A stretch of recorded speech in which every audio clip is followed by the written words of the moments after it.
Life has a way of slowly stealing pieces of you without you even noticing. At first, the world is a playground. When you were a child, the simplest things could fill you with wonder. The glow of fireflies in the summer night, the sound of rain tapping gently on your window, the way your heart raced when you learned something new for the very first time. Back then, life felt magical, as if every day was an adventure waiting to be discovered. But somewhere along the way, something changes. Life, with all its responsibilities, disappointments, and hidden griefs, begins to chip away at your spark. You wake up one day and realize that the laughter you once carried so effortlessly now feels heavy, almost forced. The bright colors of your imagination are replaced by muted shades of routine. What once felt like an endless sky of possibilities now feels like walls closing in around you. Maybe you have felt it too, that hollow silence inside, even when you're surrounded by people. You sit in a crowded room, smiling politely, nodding at conversations, but deep down you feel invisible, like a ghost moving through life. Or perhaps you have had nights where you lie awake in bed, scrolling endlessly on your phone, searching for something, anything that might make you feel alive again, only to end up feeling emptier than before. It is not that you have given up. You still try. You chase goals, you collect achievements, you tick off the boxes that society has handed you. The job, the degree, the house, the relationship. And for a brief moment, those wins make you feel something, pride, relief, maybe even joy. But it never lasts. Soon enough, the emptiness returns.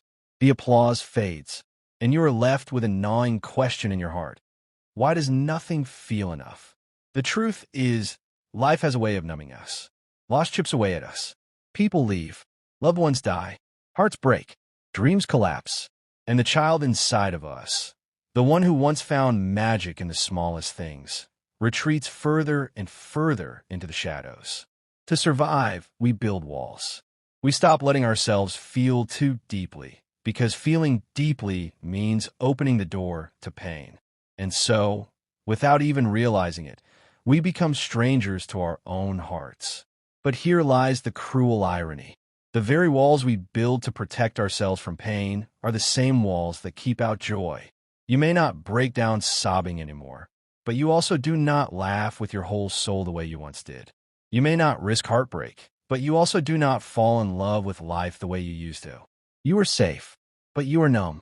Philosophers and spiritual teachers across time noticed this too. The Stoics, like Seneca, taught that peace comes when we stop trying to control the uncontrollable.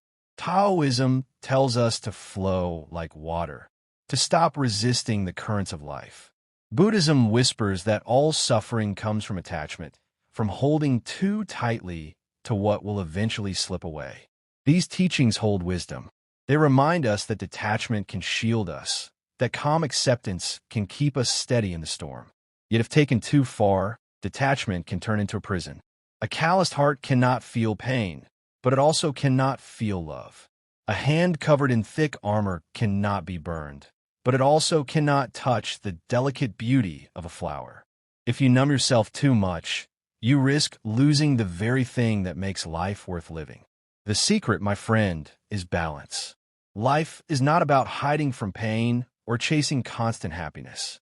It is about learning to stand in the middle of both, to be strong enough to face heartbreak, but soft enough to still cry when something moves you.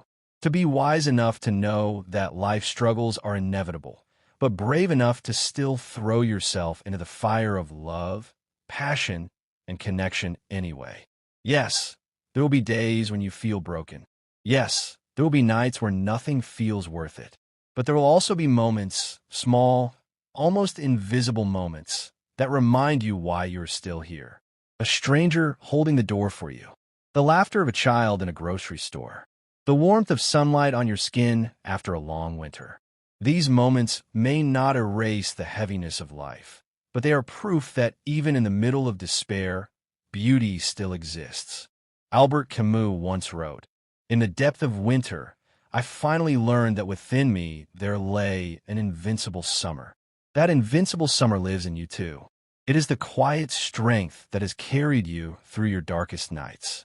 It is the reason you're still breathing, still searching, still trying, even when life feels unbearable. You may not see it every day, but it is there, a flame inside you that refuses to go out. The numbness you feel is not the end of your story. It is an invitation to pause, to strip away the armor, and to risk feeling again. To step outside of routine and let yourself experience life with curiosity, like you did when you were a child.